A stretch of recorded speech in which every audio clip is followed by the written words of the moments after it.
Assalamualaikum warahmatullahi wabarakatuh.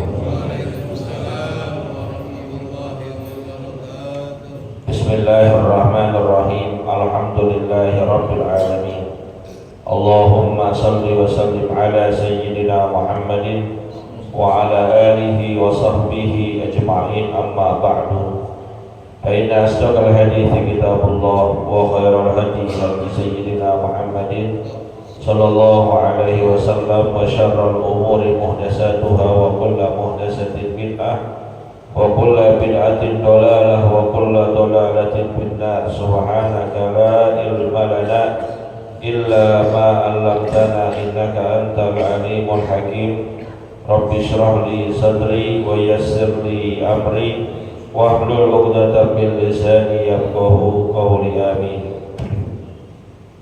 Yang sama-sama kita hormati dan muliakan guru kita Ustaz Dr. Andes Haji Asman bin Haji Abdul Rahim, Ketua Masjid Al-Istiqomah Ustaz Haji Asmari bin Haji Abdul Rashid Siddiq, bapak-bapak, ibu-ibu, remaja, hadirin jamaah yang dimuliakan oleh Allah. Alhamdulillah, sama-sama telah kita laksanakan kewajiban kita. Salat subuh dikerjakan secara berjamaah dan dilanjutkan dengan hadir di majlis ilmu. Mudah-mudahan rangkaian ibadah ini diterima dan dilipat gandakan pahala oleh Allah Subhanahu wa taala. Amin ya rabbal. Melanjutkan bacaan kita. Bismillahirrahmanirrahim. Qala al-muallif rahimahullahu taala anhu wa qala alaihi salatu wassalam, la fadla li ahmara ala aswad wala li arabiyyin ala ajami illa bi taqwallah. Antum min adam wa adam min turab. Wa qala alaihi salatu wassalam, la yantahiyanna aqwamun anil fahri bi abaihim aw la yakunanna ahwana ala Allah ta'ala min al-jilal. Fal fadlu wal karamu bit taqwa la bin nasab, kama qala Allah ta'ala, inna akramakum indallahi atqakum. Hadirin yang dimuliakan oleh Allah Subhanahu wa taala, melanjutkan bacaan kita. Ada hadis dari Nabi kita Muhammad sallallahu alaihi wasallam, la fadla li ahmara ala aswad. Tidak lebih mulia orang yang berkulit merah terhadap orang yang kulitnya hitam. Emang ada orang kulitnya merah? Ini maksudnya ini karena terlalu putih, jadi agak kemerah-merahan. Makanya kan kalau kita lihat sejarah, Nabi memanggil istrinya Sayyidatuna Aisyah radhiyallahu taala anha Humairah. Bukan kulitnya merah. Orang kalau kulitnya merah mah jelek kayak udang, tapi karena saking putihnya. Jadi kata hadis Nabi, orang kulit putih ame orang yang kulitnya hitam sama aja, satu dengan yang lainnya tidak lebih mulia. Termasuk kita kulitnya kan coklat ya. Dengan yang coklat juga begitu. Wala li arabiyyin ala ajami, enggak juga lebih mulia orang Arab dibandingkan dengan orang yang bukan Arab. Enggak lebih mulia orang bule, orang Eropa dibandingkan dengan orang Indonesia. Termasuk suku juga suku. Enggak lebih mulia orang Betawi dibandingkan orang Sunda ataupun orang Jawa ataupun orang Madura ataupun orang Papua sekalipun. Enggak ada yang lebih mulia. Illa bitaqwallah, kecuali yang menentukan kemuliaan itu adalah takwanya seseorang kepada Allah. Maka lihat di surat Al-Hujurat, Allah Subhanahu wa taala nyatakan, ya ayyuhan nas, wahai sekalian manusia, inna khalaqnakum min dzakari wa unsa. Sesungguhnya kami ciptakan kalian dari jenis kelamin laki-laki dan juga perempuan. Jadi kelamin itu cuma ada dua. Kalau nggak laki ya perempuan. perempuan, kalau nggak perempuan laki-laki, nggak ada di antara keduanya. Makanya mohon maaf tuh bencong tuh menyalahi kontrak itu. Nggak ada orang yang tertukar jenis kelaminnya. Allah lebih hebat daripada kita. Kadang orang ingin membenarkan alasannya bertingkah laku seperti perempuan, padahal Allah takdirkan laki-laki. Dia bilang bawaan lahirnya udah begini, udah nggak suka terhadap perempuan, sukanya terhadap laki-laki. Enggak, Allah tuh lebih pintar daripada kita. Ya jenis perempuan dan laki-laki cuma itu doang jenis kelamin gitu. Wa ja'alnakum syu'uban wa qabailah, dan kami jadikan kalian itu bersuku-suku, berbangsa-bangsa. Lita'arafu, tujuannya untuk saling kenal mengenal watak kepribadian masing-masing. Ada yang dari Indonesia, ada yang dari Arab Saudi, ada yang dari Amerika, ada yang dari Jepang, ada yang dari Korea. Bukan untuk saling berbangga-bangga dengan sukunya, bukan untuk saling berbangga-bangga dengan kebangsaannya. Semuanya memiliki kelebihan masing-masing. Maka kita juga nggak perlu iri, nggak usah diiriin. Kita tertakdir sebagai orang Indonesia, ngiri sama orang Korea, enak tuh kayak orang Korea tuh kulitnya putih-putih. Kan ada yang begitu. Indonesia mau kulitnya coklat-coklat, orang kulit mau putih, mana glowing. Ya orang Korea juga nggak semuanya glowing, ada juga yang kagak glowing. Sama orang Indonesia juga begitu. Atau sebaliknya, orang yang kulitnya putih kayak orang bule, pengen kayak orang Indonesia, lebih dicoklatin. Kan banyak yang begitu. Itu mohon maaf, bule-bule yang suka berjemur di pantai itu, salah satu alasannya biar kulitnya lebih coklat kayak orang Indonesia. Nah kita coklat pengen putih. Maka kalau ukuran fisik nggak akan membuat kita puas. Nggak ada. Keutamaan, kemuliaan dari suku bangsa nggak ada. Inna akramakum indallahi atqakum, kata Allah. Sesungguhnya yang paling mulia di sisi kalian adalah orang yang paling bertakwa, begitu di sisi Allah. Kemuliaan bukan dari fisik, karena Allah yang ciptain fisik kita. Bukan juga dari suku bangsa, karena memang itulah takdirnya. Kita nggak bisa memilih. Takdir terlahir dari orang tua yang kayak gimana bukan pilihan kita. Berjenis kelamin apa juga bukan pilihan kita. Dari suku bangsa apa bukan juga pilihan kita. Itu semata-mata takdir Allah. Maka sesuatu yang bersumber dari takdir Allah nggak bisa kita gugat, nggak bisa kita protes, nggak bisa kita usahakan. Yang kita bisa usahakan adalah inna akramakum indallahi atqakum. Sesungguhnya yang paling mulia di sisi Allah di antara kalian adalah orang yang paling bertakwa.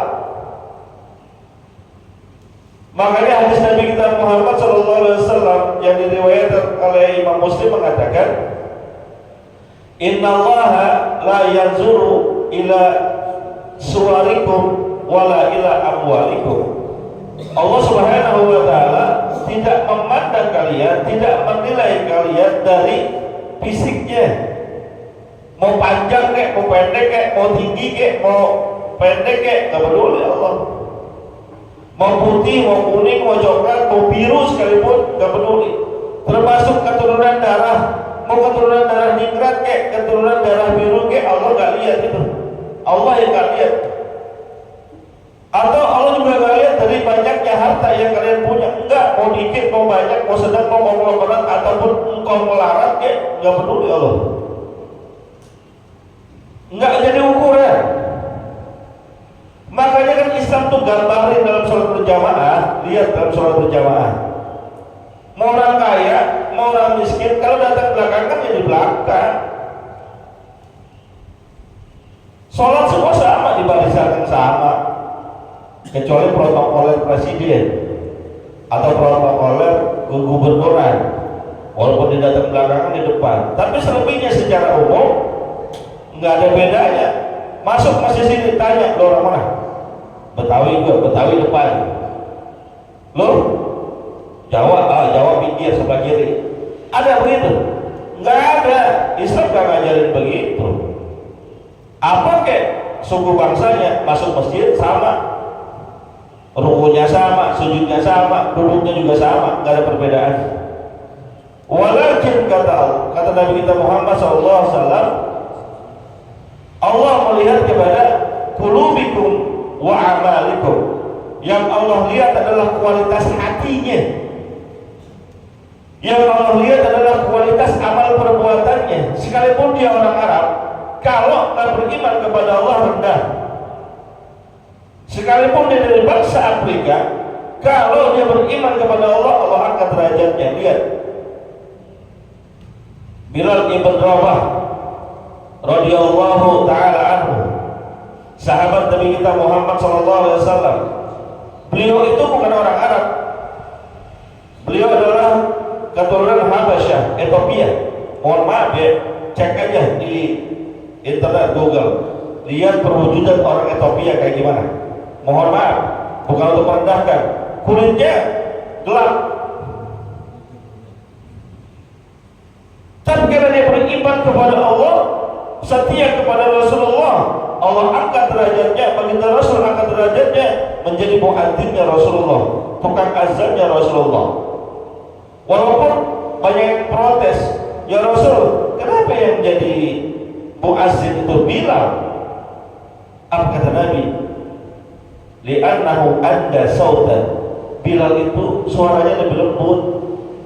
Ente emang orang terhormat tapi suaranya merek, suaranya gak bagus, maka disunahkan, dianjurkan yang jadi muazzin suaranya bagus, walaupun mungkin bukan orang lain. Tapi kalau suaranya bagus, yang dibutuhkan suaranya maju. Ada Haji Asmari, ada Ustaz Abdul Muhid Pujoyono, yang disuruh aja siapa? Ustaz Abdul Muhid, walaupun bukan ketua masjid. Kenapa? Ya suaranya lebih bagus. Bilal bin Rabah kulitnya hitam, dihina orang, tapi karena iman kepada Allah, percaya kepada Rasulullah, bahkan setia kepada beliau, diangkat derajat. Abu Jahal, Abu Lahab, petinggi Quraisy, konglomerat, pemimpin Quraisy, tapi tidak percaya kepada Allah, tidak beriman kepada Rasulullah, Allah rendahkan derajatnya. Jadi yang dilihat oleh Allah qulubikum, kualitas hati kalian dan juga kualitas amal ibadah kalian. Semakin bersih hati, semakin bagus hati, semakin cakep ibadahnya, akan semakin naik dan tinggi derajatnya. Tapi sebaliknya, fisik kita bagus, sempurna, orang kaya, hatinya jelek, busuk, sombong, amalnya gak bagus, rendah derajatnya. Maka ada sebuah gambaran yang menarik yang terjadi pada sahabat-sahabat Nabi kita Muhammad SAW. Di antara beliau itu ada sahabat Nabi bernama Abdullah bin Mas'ud radhiyallahu taala anhu. Yang mohon maaf hadirin, Abdullah bin Mas'ud ini secara fisik enggak menarik. Badannya kurus, pendek. Ini bukan untuk menghina ya. Saya hanya ingin menggambarkan bagaimana Abdullah bin Mas'ud itu kondisi fisiknya. Kurus, pendek. Digambarkan tingginya Abdullah bin Mas'ud itu hampir sama dengan orang yang lagi duduk. Sependek apa coba bayangin? Semeter kurang lebih. Tapi dengan itu apakah dia terhina? Enggak. Rasul angkat derajatnya, bahkan beliau termasuk orangnya al-mubasysyaruna bil jannah, orang yang diberikan kabar gembira dengan surga tatkala masih hidupnya. Peringkat ke-6 al-mubasysyaruna bil jannah. Bahkan beliau sahibus sirri Rasulullah sallallahu alaihi wasallam, sahabat rahasianya Rasulullah, teman curhatnya Nabi. Wisadatun Nabi, tempat senderannya Nabi, tempat bantalannya Nabi. Kalau Nabi perjalanan ke suatu daerah lelah capek, senderannya, bantalannya Abdullah bin Mas'ud. Bayangin, kita berteman nih, teman kita udah saking dekatnya itu, sama kita nyender udah biasa, jadi bantalan, badan kita jadi bantalannya udah biasa. Itu berarti udah deket banget, udah klop banget, udah nggak bisa marah yang begitu. Berteman emang harus begitu. Apa dekat, apa nempel banget. Sohibuna li Rasulillah, bahkan beliau itu orang yang senantiasa nentengin, megangin sendal Nabi. Secara fisik nggak berlari, tapi beliau Allah muliakan. Kenapa? Termasuk orang yang pertama masuk Islam, punya kecerdasan, termasuk orang yang hafalannya kuat, jalur-jalur periwayatan bacaan Quran, qiraah itu banyak terambil dari Sayyidina Abdullah bin Mas'ud radhiyallahu taala anhu. Termasuk orang yang ditanya, termasuk orang yang memverifikasi tulisan-tulisan dan bacaan Al-Quran yang ada pada zaman Nabi dan zaman sahabat. Itu karena pinternya, cerdasnya. Suatu ketika beliau Abdullah bin Mas'ud sedang manjat pepohonan, pohon korma. Di sono kan adanya pohon korma, jarang pohon jamblang. Kalau di Indonesia pohon jamblang ada, kucapi ada. Lagi naik pohon korma, tiba-tiba berhembus angin sampai, mohon maaf, betisnya tersingkap. Betisnya kelihatan, badannya kecil, kurus, dan mohon maaf, betisnya juga pasti kecil sesuai dengan fisik secara umum. Melihat betis Abdullah bin Mas'ud yang kecil itu, ini sahabat-sahabat Nabi yang lihat tertawa. Tertawanya itu seakan ngejek, cuman nggak ngomong ya itu betis kecil banget kayak sapu lidi. Oh kita kan begitu, ya, orang kita kan maunya iseng banget ya. Lihat orang kurus banget dibilang kayak sapu lidi, dilihat orang gede banget kayak drop, udah banget kayak top. Kita nih melihat, mohon maaf, melihat betis sahabat Nabi Abdullah bin Mas'ud yang kecil tadi, pada ketawa tuh sahabat-sahabat tadi. Ketawanya mengandung unsur kehinaan. Terdengar ke telinga Rasulullah, apa jawaban Rasulullah? Wallahi, demi Allah, diulang 3 kali, demi Allah, itu betisnya Abdullah bin Mas'ud yang kecil, yang menurut kalian kayak ini, kelak di akhirat ditimbang akan lebih berat daripada gunung Uhud sekalipun. Ini menunjukkan kemuliaannya, Allah angkat derajatnya. Gunung Uhud segede apa? Gunung Uhud itu gabungan dari gunung jadi satu, makanya Uhud Ahad. Gedenya seperti apa? Beratnya segede apa? Pernah Nabi menggambarkan berat amal perbuatan disamakan dengan beratnya gunung Uhud. Kata Nabi, orang yang melayat jenazah, kemudian mensolatkan dan mengantarnya ke pemakaman, lahu qiratan, dia mendapatkan pahala 2 qirat. Sahabat tadi bertanya kepada Nabi, ya Rasulullah, apa itu yang dimaksud qirat? Kata Nabi, 1 qirat itu seperti Jabal Uhud, gunung Uhud. Itu ingin menggambarkan betapa beratnya gunung Uhud. Lalu Nabi juga membandingkan kualitas betisnya Abdullah bin Mas'ud yang dianggap kecil oleh pandangan mata manusia Kata Nabi, entar di akhirat tuh betis yang kamu anggap kecil, seandainya ditimbang itu kebaikannya lebih berat dibandingkan gunung Uhud.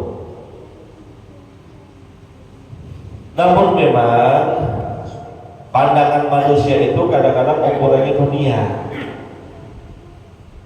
Makanya Imam Ali bin Abi Thalib rahimahullah radhiyallahu anhu wa karramahullah wajha mengatakan karamud dunya bil ghina, kemuliaan keutamaan dunia itu ukurannya harta. Mohon maaf kita nih, kalau ama yang berduit rada silo,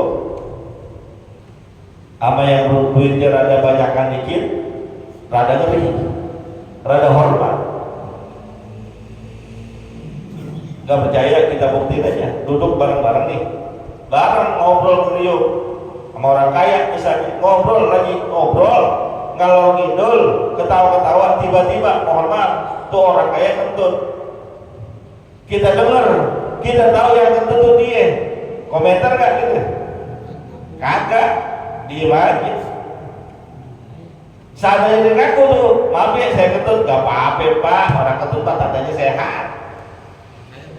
Orang kaya, kentutnya wangi. Sehat pak, buktinya orang kalau habis operasi ditunggu dulu baru boleh makan minum. Kalau udah kentut bapak sehat, nanti bapak tuh wangi kentutnya orang kaya. Bebas orang kaya mau ngapain juga. Ngumpul bareng-bareng. Ada orang miskin. Mohon maaf, orang miskin tuh orang miskin kentut. Apa yang komentar kita? Dasar pantat kan sekolahin. Oh. Kalau untungnya bilang kita silo kita, jujur aja silo udah. Kalau udah sama harta, sama yang lebih kaya, tunduk udah. Coba sama yang biasa-biasa. Dia baik sama teman, sama saudara, begitu. Sama yang kaya, oh udah. Bang, sini bang, duduk bang, duduk. Kita tuh. Tapi kata Sayyidina Ali bin Abi Thalib, wal karamul akhirah, dan keutamaan akhirat itu bit taqwa, dengan ketakwaan. Makanya dalam sebuah syair katakan, irtahalatid dunya mudbiratan wartahalatil akhirah muqbilatan.